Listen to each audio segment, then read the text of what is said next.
BPI नि दैदेनगिरिफोरनाव सिभिलाइजेशन होननायनि जेबो बाथ्रा गैया। बिथाङा सिभिलाइजेशन होननायनि बाथ्रायानो गैया, मेनार होननाय मेनार होननाय जिनिसानो गैया। BPI नि दैदेनगिरिफ्रा माब्लाबाबो हारिनि खामानि मावफेराखै। कन्डेम खालामदो बिथांनि स्टेटमेन्टखौ आरो इन फिउचार जाहाथे बिथाङा बेबायदि अश्लील समाज BPI नि दैदेनगिरिनि ससियेल मिडिया बाहायजाथावै बाथ्रा बाहायनाया गियान गोनां मानसिनि हाबा जानो हाया। BPI नि दैदेनगिरिफ्रा प्रमद बर'खौ सोंखारिनायनि जेबो मोन्थाय गैया। बे गोख्रों बाथ्राफोरखौ बुंदों BTR नि लेङाइ गाहाय मावफुं सोद्रोमा गबिन्द बसुमतारिया। सानसे सिगां BPI नि दैदेनगिरिया BTR सरकारखौ बायदि बाहायजाथावै बाथ्रा बाहायनानै सोंखारिदोंमोन। बेखौनो गोख्रोङै BPI निसिम फिननाय होफिनदों BTR नि लेङाइ गाहाय मावफुं सोद्रोमा गबिन्द बसुमतारिया। लोगोसे इयुनाव जाहाथे आरोबाव बेबादि बाथ्रा बुंबावा बेनि थाखाय गोख्रों रावजों BPI खौ खावलायबावदों BTR नि लेङाइ गाहाय मावफुं सोद्रोमा गबिन्द बसुमतारिया। भटार्स पार्टीनि जायजोन दैदेनगिरिया कुनुदिन जातिनि समाजनि खामानि मावफेराखै। बिथाङा सिभिलाइजेशन होननायनि बाथ्रायानो गैया, मेनार होननाय जिनिसानो गैया।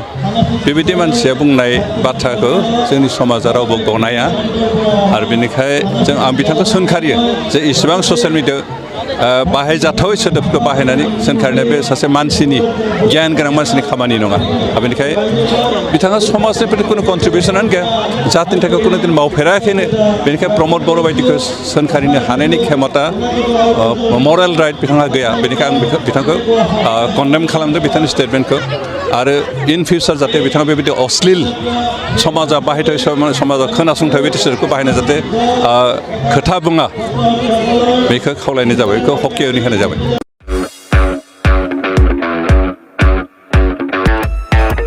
स्कुटी आरो बाइक सालायग्राफोरनि थाखाय मोनसे मोजां फोसावथाय। चिरांनि काजलगावआव पेट्रल पाम्पनि साखाथियाव थानाय MMH अटो हन्डा श'रुमआ नोंथांमोननि थाखाय स्कुटी आरो बाइकखौ खम डाउन पेमेन्टआवनो होनायजों लोगोसे मोजां अफार लानानै फैदों।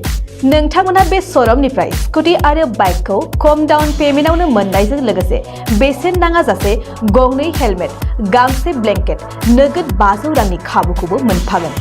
MMH अटो हन्डा श'रुमनिफ्राय बेफोर खाबुखौ नोंथांमोना 19 नभेम्बरनिफ्राय 30 डिसेम्बरसिम मोननो हागोन। लोगोसेयैनो गोजाम स्कुटी बाइकफोरखौबो बे श'रुमाव सोलाय सोल' खालामनो हागोन। नोंथांमोना MMH अटो हन्डा श'रुमाव स्कुटी आरो बाइकखौ बायनो गोसो दङब्ला नैबे मबाइल नम्बर 8720957824 एबा 6001916155 आव थोंजों फोनांजाब खालामनो हागोन।